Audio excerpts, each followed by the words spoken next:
Hello everyone. तो इस video में हम लूप्स के बारे में पढ़ेंगे। तो लूप्स का यूज हम बेसिकली करते क्यों हैं?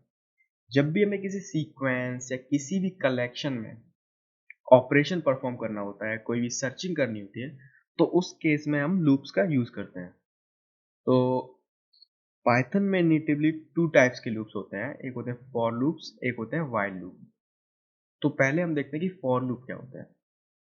तो सपोज कीजिए मैं एक यहाँ पर नंबर्स नाम का कलेक्शन बना रहा हूँ, 1 2 3 4 5 6। अब मुझे चेक करना है क्या इस नंबर्स नाम के कलेक्शन में 5 एग्जिस्ट करता है या नहीं। तो उस केस में हम क्या कर सकते हैं, हम एक लूप चलाएंगे, for item in numbers and print item.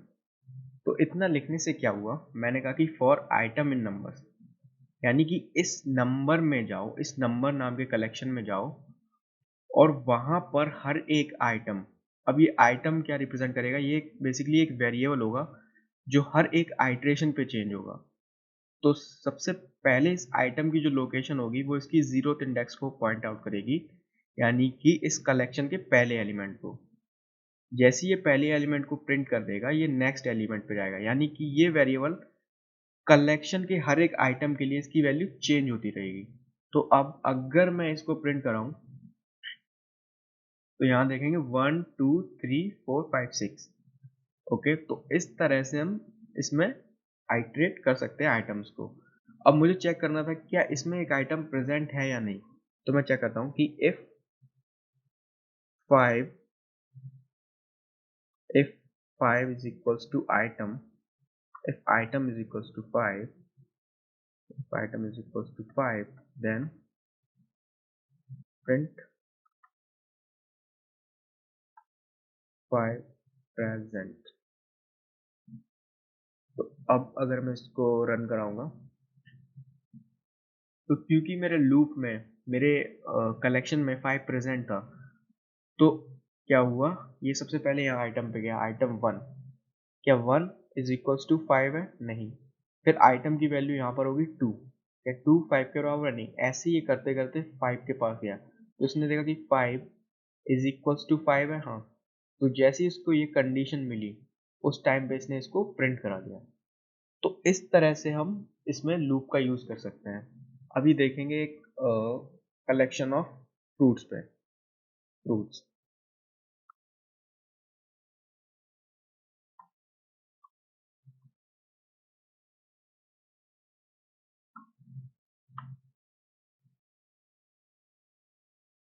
Okay,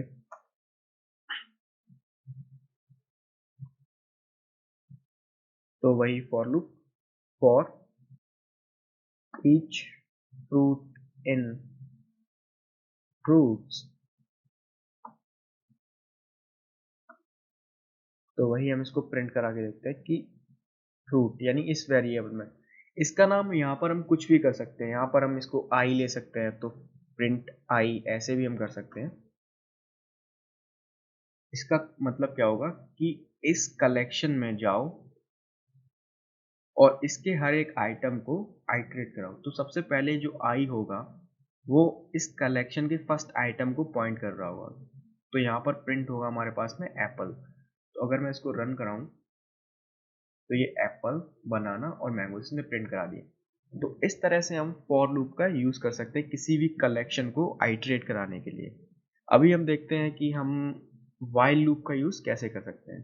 तो वाइल लूप का यूज हम बेसिकली में किसी भी कंडीशन पे जब हमें लूप को ब्रेक करना हो, तो उस सिचुएशन में हम वाइल लूप का यूज कर सकते हैं।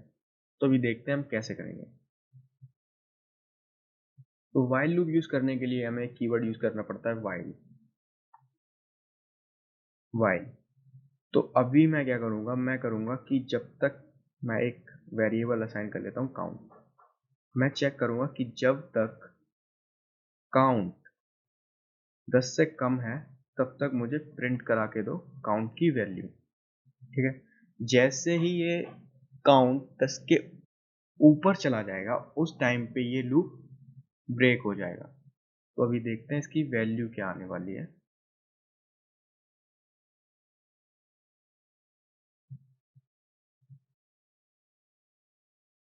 सॉरी, इस केस में ये इन्फिनाइट लूप में चला गया, हमें हर बार इसकी वैल्यू को ऐड भी करते रहना है। तो मैं करूँगा count is equal to count plus 1।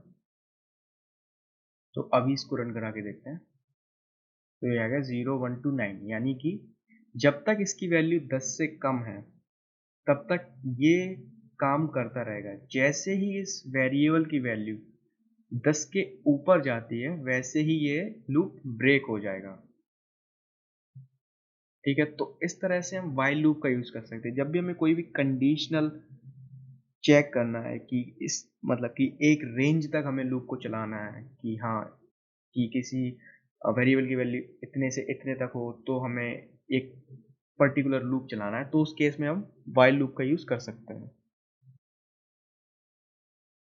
जब भी हम लूप्स का यूज करते हैं तो हमारे पास में दो कीवर्ड्स अवेलेबल होते हैं, एक होता है कंटिन्यू, एक होता है ब्रेक। तो कंटिन्यू का मतलब क्या है कि जैसे कि मैं किसी भी सीक्वेंस को आइटरेट करा रहा हूँ, तो मुझे एक ऐसा आइटम मिलता है जिस पे मुझे लूप को कुछ भी आउटपुट या कोई भी ऑपरेशन परफॉर्म नहीं करना है, तो उस केस में मैं उसको पास कर देता हूँ। मतलब कि इस आइटम को छोड़ के मैं अगली आइटम को आइटरेट करता हूँ। तो इसको एक एग्जांपल की मदद से देखते हैं। मैंने कहा फॉर आइटम इन नंबर्स, ठीक है। इफ आइटम अगर 5 हो जाता है तो उस केस में कंटिन्यू, कंटिन्यू एल्स प्रिंट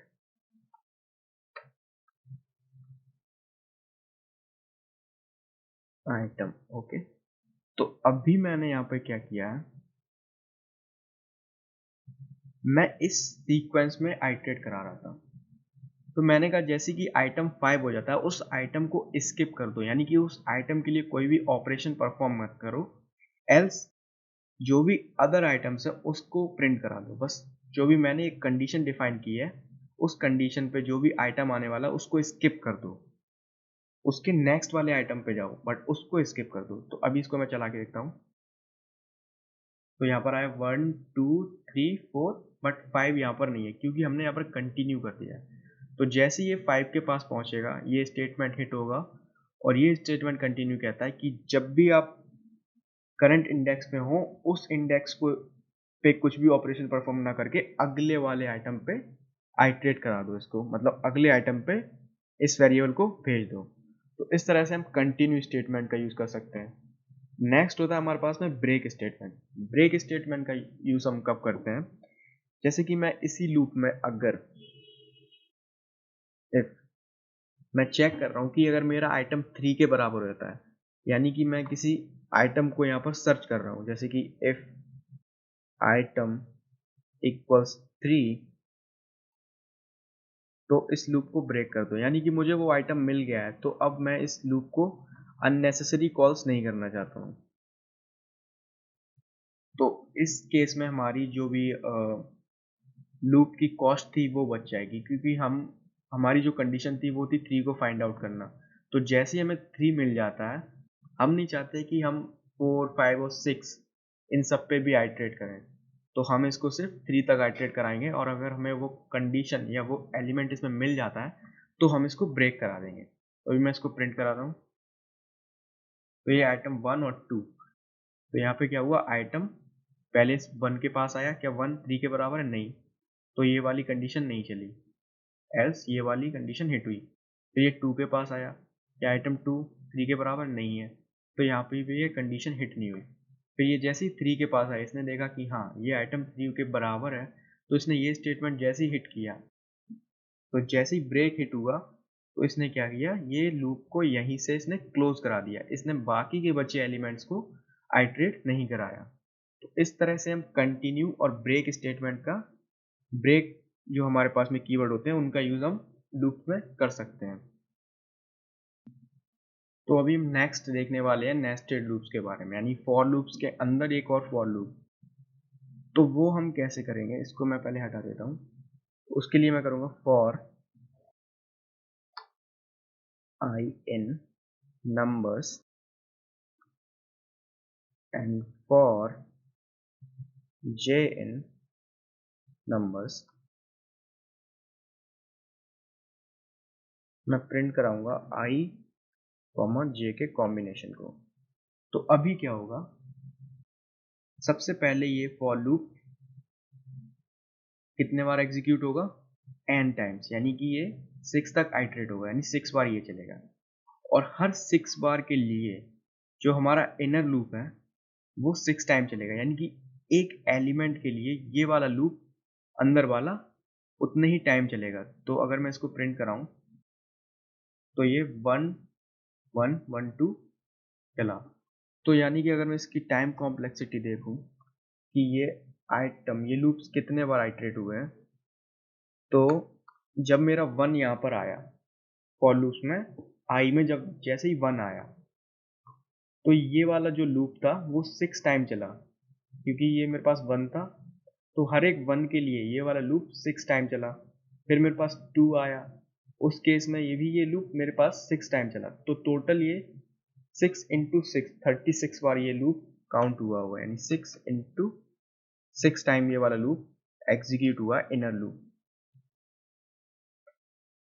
तो इस तरह से हम लूप के अंदर लूप को भी चला सकते हैं। तो अगर मेरे पास में ये नंबर n नंबर्स थे, तो हर एक n के लिए ये वाला लूप n बार चला है, यानी कि अगर ये नंबर n है तो अंदर वाला लूप भी n टाइम्स ही चला होगा, यानी कि n स्क्वायर टाइम्स। तो इस तरह से हम लूप्स के अंदर लूप्स का यूज भी कर सकते हैं।